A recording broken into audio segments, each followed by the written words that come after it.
Okay, it's been a long weekend of editing. Played a little football with the boys over the weekend. Ricky lost. Jacob kicked me right in the face.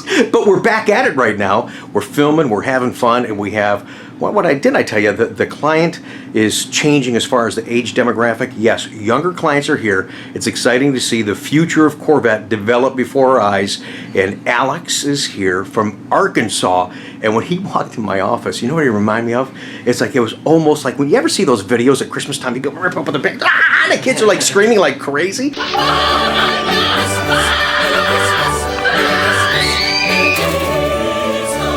That's what he looked like. Alex, good morning. Howdy. Rachel, hi, how are you? This is cool. He got all excited to be here. He does watch us on the channel. Yep. We'll show you the car he's getting here in just a second. But you and I were just talking briefly. Yep. I mean, we've known each other about 3 minutes, and the camera's on already. It's like, oh my gosh, here we go. But Fast. you know, I thought it was pretty neat. You're driving back to Arkansas, but you talked about some of the stuff. I mean, you're like, yes, you're a younger demographic. If you don't mind me asking, how old are you? I'm 22. 22. I got a son that's 23. Oh my gosh, you crazy. But dude, you're into it, man. Yeah. And here's the one thing, before I should tell you the cool thing, here's the funny thing. He goes, this would be the first stick shift car I've ever owned. So we're definitely going to get you on the vlog. I always tease when you guys pull off and I do the send-off pat, don't stall. Yeah, hopefully nothing too Don't stall. He's going to stall, won't he? Yeah. But here's cool. You're really going to be into the sport of Corvette. You guys do some rallies and stuff. Tell me about that that goes on. So, almost like a mini cannonball thing, you said. So if you ever look up on Facebook, online, look up Express Rally. A guy that I met doing rallies in Arkansas, his name is Scott Huddleston. He puts on these events and they go to California, Texas, anywhere really. Kind of, it's focused in the Arkansas area, but branch out a lot. And I do a lot of those rallies with Scott. He invited me on a lot of them. Cool. And I plan to do a lot with this car out there. Good for you, man. That's great. That's great. Is it like a certain duration that you guys go? So generally, like the long ones are between 3 and 4 days. You know, it's kind of like a weekend thing. Oh, where, wow. You know, one day is focused on the racetrack. We go there, we drive early in the morning from like Oklahoma to Texas, right? Okay. We get there early, we do all of our things, and it's basically after we do our race, we drive back to, on these events we have like 3, 4, 5-star hotels at all times. Like that's the only thing that he kind of books for us. Gotcha. And once we're kind of done with the racetrack, we go back to the hotel, and it's basically kind of like a party for all the car guys each of the nights. I've seen some ridiculous things. I've seen a guy pay off I don't know, $20,000, $30,000 bar tab because he didn't want the rest of our rally people to kind of split it up. Wow. Yeah. No those are the kind of the media. Well, you get a lot of different cars. So what other kind of cars? I mean, we have Lamborghinis. Last time I went was with my buddy Lewis. His older brother, Winthrop. His name is Winthrop Rockefeller. He just bought himself the new GT3 RS. You know, we had the 488 GTB Ferrari Huracans. We had a twin turbo, 1,000 horsepower. The guy's name just sounds like money. Winthrop. Louis III. Yeah, yeah. If you're from Arkansas, you know Winthrop reminds me of the movie Trading Places. You ever seen the movie Trading Places? You've not seen that? No. Oh my gosh, dude! I think, forgive me, I think it's Dan Aykroyd and Eddie Murphy, Trading Places. I'm telling you what, just because you said Winthrop, that's the first guy I think of. Well done, Winthrop. You're gonna see that. You're gonna laugh your rear off, dude. Yeah. I'm telling you, you gotta watch it. I didn't mean to interrupt, but here's the other question. Here, I'm thinking about, okay, you do these rallies and stuff like that. My question is, what about tickets? What about tickets?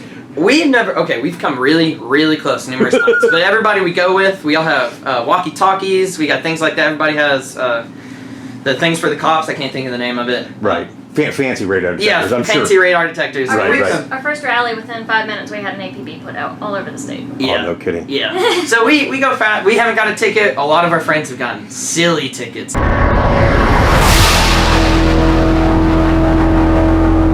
Really? Very silly tickets. What's the fastest you ever been in one of these rallies? 130, 140 plus, kind of like that. That's serious. Yep, that's serious. I mean, whenever I'm doing these rallies before I got this, you know, it's a little Scion FRS. My car couldn't go that fast, so it was really riding with other people. Right. And, you know, you're trying to keep up with little Scion against, you know, with Ferraris and Corvettes and Hellcats and everything else, and you're just in third gear on the highway, just trying to go 75 while they're doing like 100, you know? Yeah, well, your Grand Sport is going to do more than that.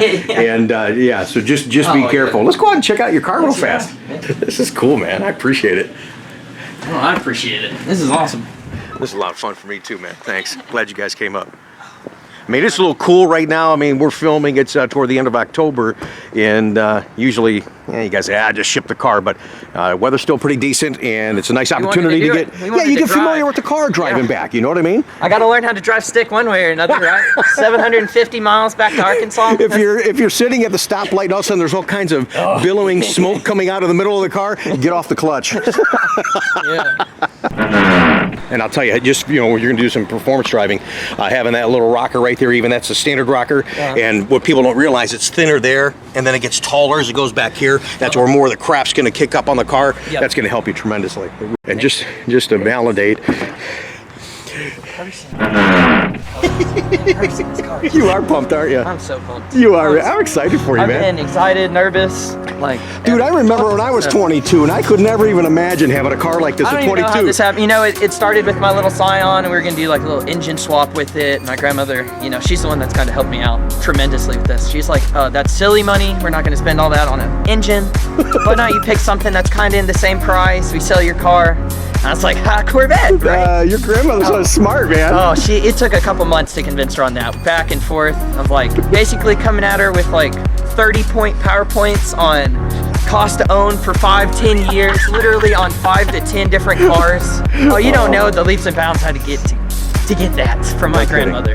Well, what's exciting for me is I know I'm going to be doing this a lot longer. We've got a bright future for Corvette as a marketplace, and for you to get started with a 17 Grand Sport, I know we're going to get to do this again. And again, and again, and again. Keep going. Yeah, baby. I love it. Keep going. Good for I never you. thought I'd be a Corvette, Chevy guy. I'm a huge Toyota and like kind of a McLaren fanboy. Yeah. And so, we have a brand new Corolla for her, and I was like, this new Supra, blah, blah, blah. And then, bang for the buck on a Grand Sport is stupid. It's ridiculous. Yeah. This is their best-selling car. We've talked about it before on my channel, and it really is a great value. You think you're excited now. Yeah. I'll text you halfway on the way home just to see what you're thinking, but you're really in for a treat. This is a great value. It's a wonderful car.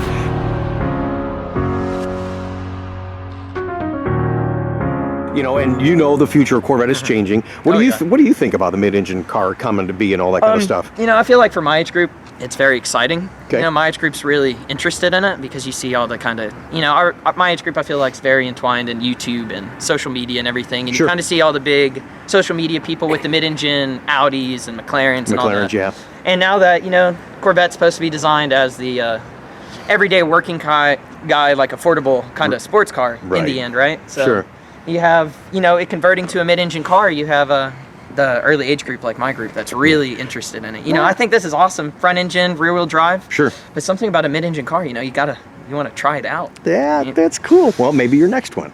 Maybe your next one. Oh, I'm excited. This is great feedback, man. I'm glad that you came up here because, talking to you guys on the phone, talking on text, it's never the same. It's so different. It's cool that you guys are here. I appreciate that very much. Yeah, I had to talk my grandmother into this. She's like, don't go there. You have school. We'll trailer it back. It'll be here maybe a week later. Hey, Grandma, I'm Rick. I'm the guy talking to you on the phone. Thank you so much for your help. He is really, really pumped, and you're right. He is a good kid. She told me, she said, he's really a good kid. He's a good boy. And I'm like, okay, better be. Thanks, Granny. Yeah, all right. Here's some additional content I got to make for this vlog. Is a good question. A question that came up before, and actually forgot to follow up and get that information for you. So, you already know about what Alex intends to do with the car, a little more performance driving. And his question was, well, I really wish this car had competition seats. He said, so here's the question, and I'm going to get that in this vlog for you, is how much it is, to buy the competition seats separately. I mean, all the wiring harnesses, all that'll be good. There'd be a plug and play so you can bolt it on and plug it in for your lumbar and that kind of stuff. But, to buy them from Chevy, I'll get that information. I'll post it up on the screen. So you at least had information. And we need this. Yeah, we need this information. I love that you love the comp seats. I mean, yeah, they're gorgeous, but they're purpose built. And for what you're going to be doing in the car. You need them. Yeah, 100% you need them. They're going to be great. So yeah, we'll find out and let you know what the competition seats would cost if you order them from the Chevy parts. And I'm sure there's some other entities that actually can get those maybe a little bit less. But at least if you went to the Chevy counter and say, hey, I want the ready to go, bolt in, plug and play, competition seat, what does it cost? Oh gosh, oh gosh. Getting nice and close here. It's a good thing there's 2 memory settings. Yeah, right? Hey, I knew there's another reason I like this guy. He works at Chick-fil-A. Yeah? Eat more chicken. Eat more chicken. Yeah, if you're in the Conway area, I'm the guy in charge of cooking you your food. Oh, I'm the director. Fantastic. I need to get there. I know you guys have a breakfast menu, and there's not one close enough for us, but I want to get there and have one of those. Yeah. Those little biscuits with the chicken on it. I see. We have like chicken minis and the chicken biscuits. Yeah. Chicken minis don't fill you up, but they're so good. But the chicken biscuits, man. That's right. That's what you need. That's what you need. Yeah, I know. I'll fill you up, and then you'll have a little bit of extra weight on the sides to keep you going through the day. No, I'm actually at the age. I know that I'm at the age I start gaining weight. No. I'm trying to go back down. All right. I refuse to get old. Refuse. I'll tell you what, guys, it's been a fun visit. But the big question is he going to stall it when he pulls out? No, I think he's going to do fine, but we're going to put a little pressure on him. Rachel, you were asleep in my office. I mean, you guys flew in last night and we picked you up at the hotel. Didn't you sleep last night? Barely. I mean, I know you didn't, but I mean, it's crazy, man. It is crazy. Oh, yeah. We're real close to the airport, as you can see. Yeah, okay.